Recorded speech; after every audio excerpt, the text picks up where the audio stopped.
Here is a practice for what to do when you believe someone is making you feel a particular way. A practice in personal responsibility. First, let's take a moment to settle into this present moment. Let's put our attention on a few things that are right here, right now, starting from the outside in. First, take a look around you, noticing the shapes, colors, light, and dark. Take a moment to notice where you are, using a beginner's mind, and take in the environment around you.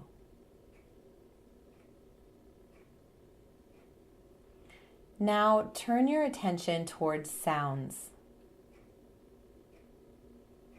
Place your attention on your ears and notice any sounds or silence that floats through your attention.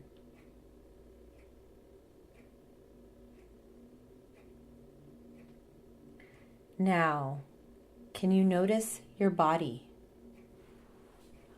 Perhaps you can notice the bottom of your feet on the floor, the parts of your body touching another object like a chair or your clothes. Begin to notice parts of your body in contact with other objects.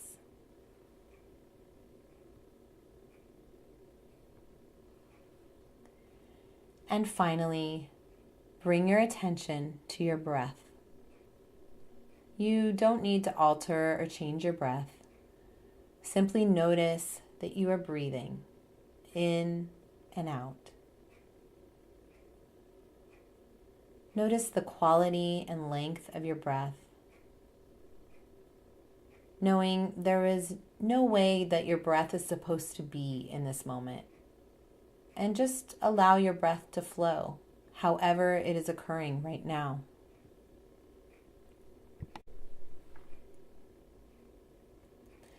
Now, shift your attention to a recent time you believed someone made you feel a particular way.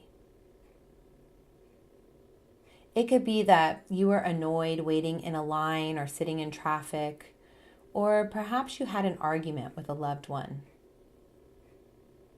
Whatever the situation, bring it as vividly as you can into your mind's eye.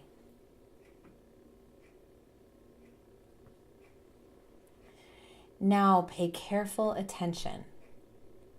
Focus on the point when you had the experience that this person was making you feel a certain way, or thought that if this person changed their behavior, you would feel differently. In your mind's eye, notice that moment and say to yourself, I just handed over responsibility for how I feel to someone else. That's step one. You just practice the skill, notice and label. Instead of being a slave to your reaction, you've gained some wiggle room for a different experience to emerge. Let's practice step two, focus inward and question. First, put on your curious, non-judgmental cap and start investigating. This is the part where you act like a scientist and explore what was going on for you in your body, in the moment that you gave responsibility for yourself away.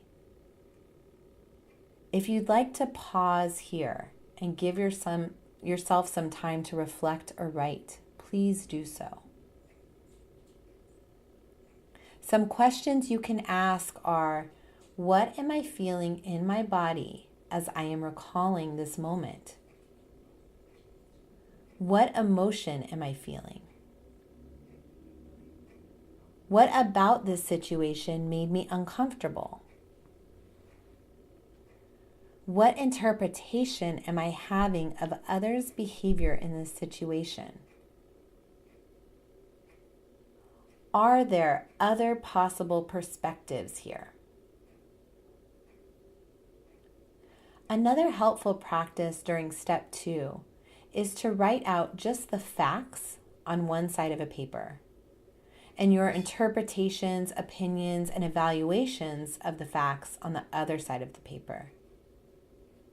This is an exercise in separating the facts from your personal experience.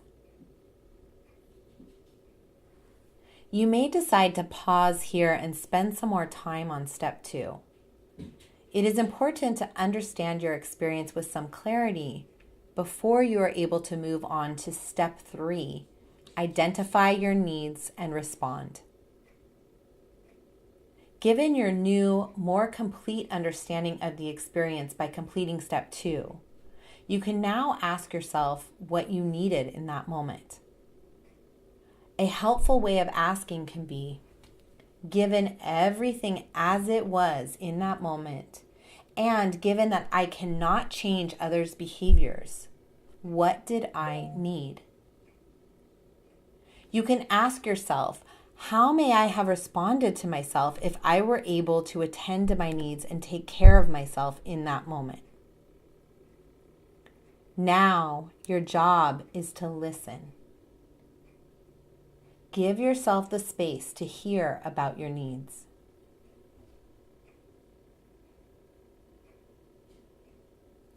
By engaging in this practice, you have already completed step 4, reflect. By taking the time to reflect on this situation, you have set the stage to do it differently next time. By engaging in this exercise, you have given yourself the message that you matter and are worth the time. You have also taken a stand. You will engage with yourself and others with integrity. Don't expect it to be perfect. That's life. It's an eventful journey of learning. You can keep practicing, and you will start to notice your relationships, both with yourself and others, shift for the better. Come back to this practice anytime you need it, and please keep practicing. I'm Dr. Bando, licensed psychologist, happy to help you shift from surviving to thriving. Thank you for listening.